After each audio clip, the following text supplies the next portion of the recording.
How can we be sure we're making a difference? My sweet girl.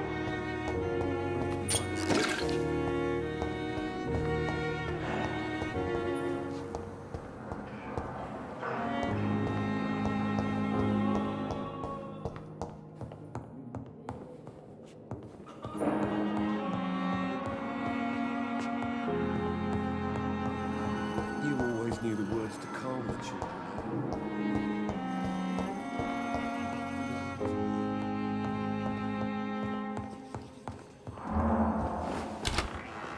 Good evening, sir. Doctor.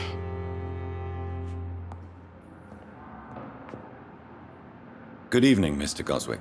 I'm okay.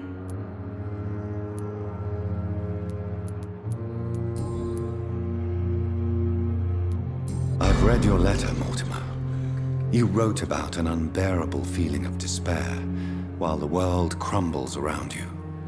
Tell me more about it. There's nothing more to say, really. It's hurtful, it's unbearable, and I don't ask anyone to understand what I feel.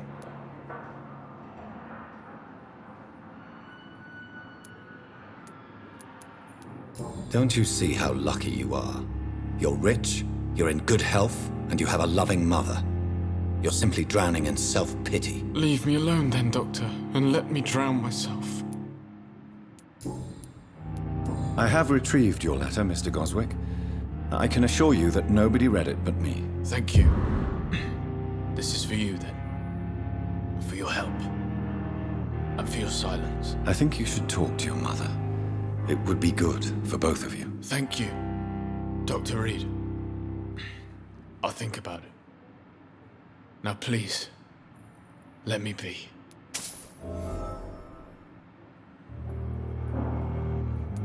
Have you heard rumors about blackmail in this hospital? No? I have to go now, sir. But don't hesitate to contact me if you need any help. Good evening, sir. Doctor.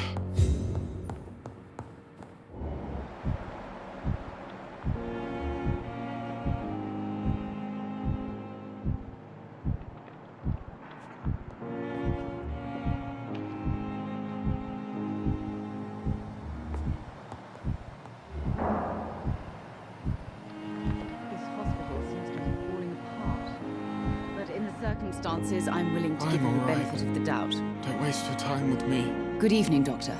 How...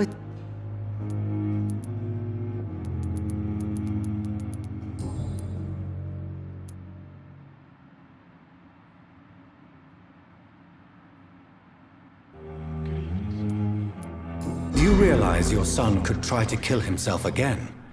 He might succeed next time. I think about it every minute.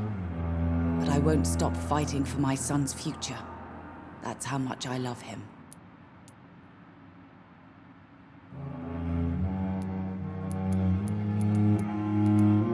You're right. Your son's death was not fatal. And unlike many on their own, he is lucky to have you by his side. I can't give up on him. I just can't. I have conceded many times in my life, but giving up on my son is something I am incapable of.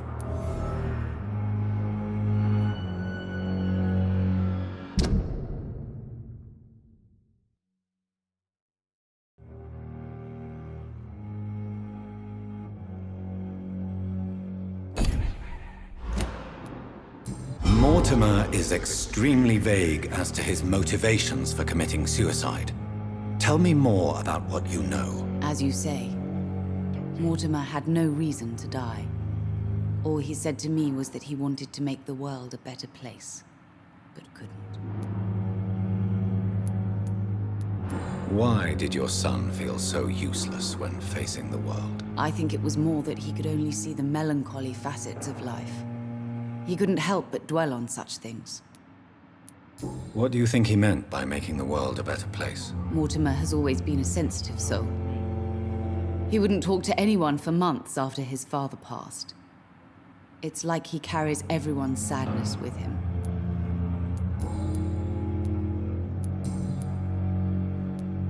Goodbye, Mrs. Goswick.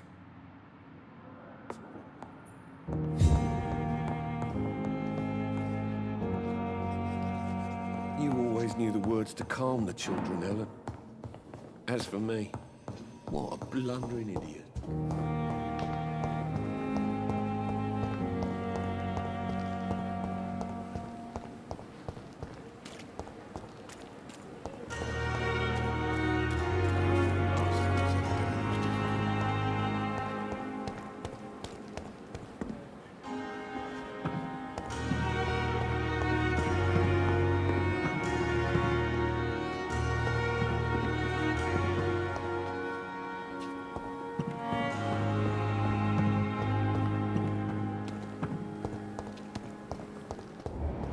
Another night with the glorious battalion of Vampyr.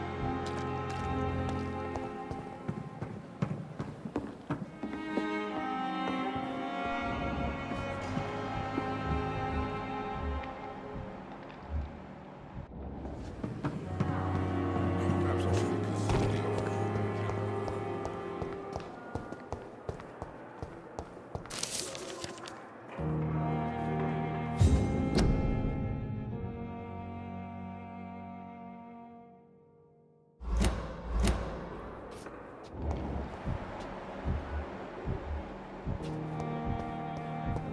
Hey, I need my medication.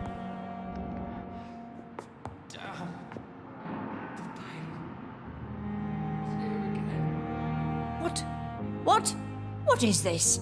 Who are you? Get out of my room. There's no need for alarm, madam. I'm Dr. Reed, the new surgeon. Preposterous. Dr. Reed, you say? I don't want some bumbling intern. Where's Dr. Swansea?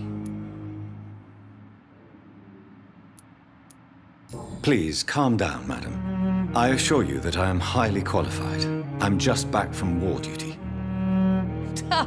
How brave. Threatening an old defenseless woman. You know how long I've been a patient here? You've picked the wrong fight. I'm Harriet Jones. Harriet Jones? Indeed. I've been meaning to have a chat with you.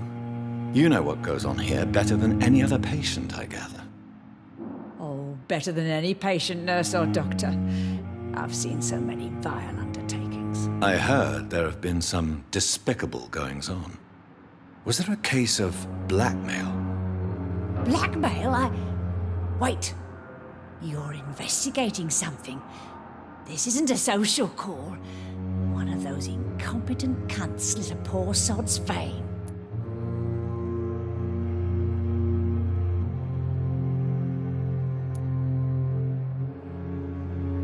If I didn't know better, Miss Jones, I'd be inclined to say you enjoy this type of idle gossip. God's honest truth, Doctor. It's just the way it is here. Most of these bitches would let you freeze to death before getting you a blanket.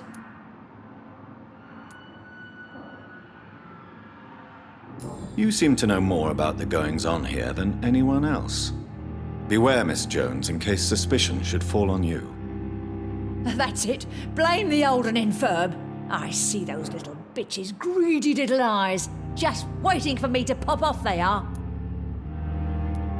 I assure you, madam, this is not an investigation into a possible medical error.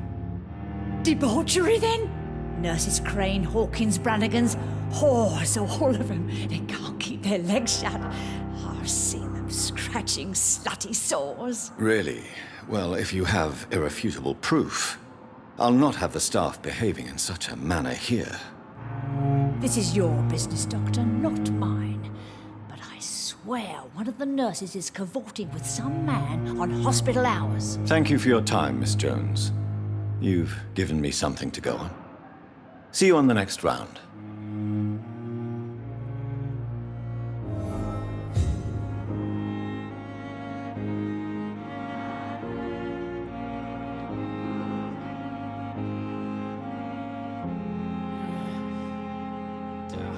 Miss Jones.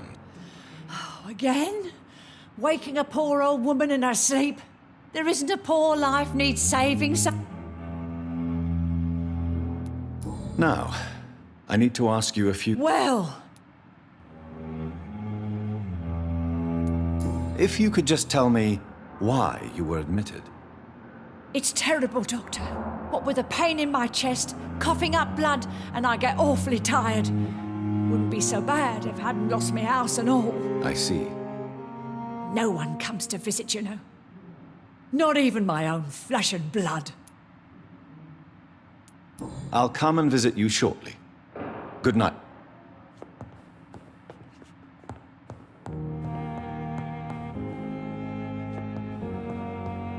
The patients and staff might know something.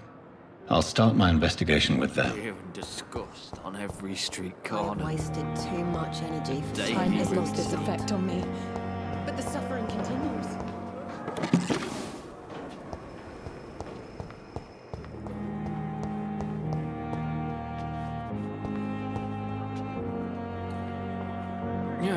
The giant morgue disguised as a hospital.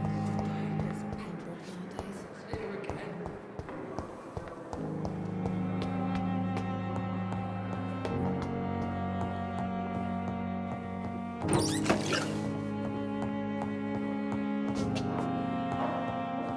It's locked.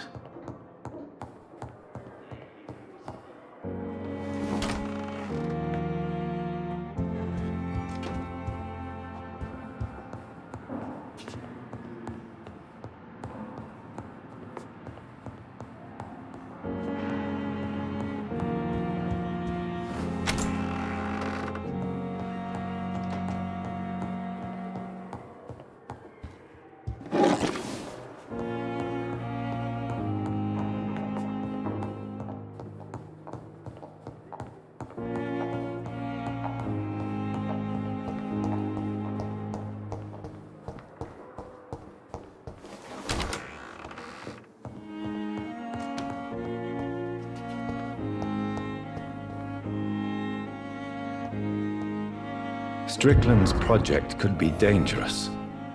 I have a mind to report him to Dr. Aykroyd.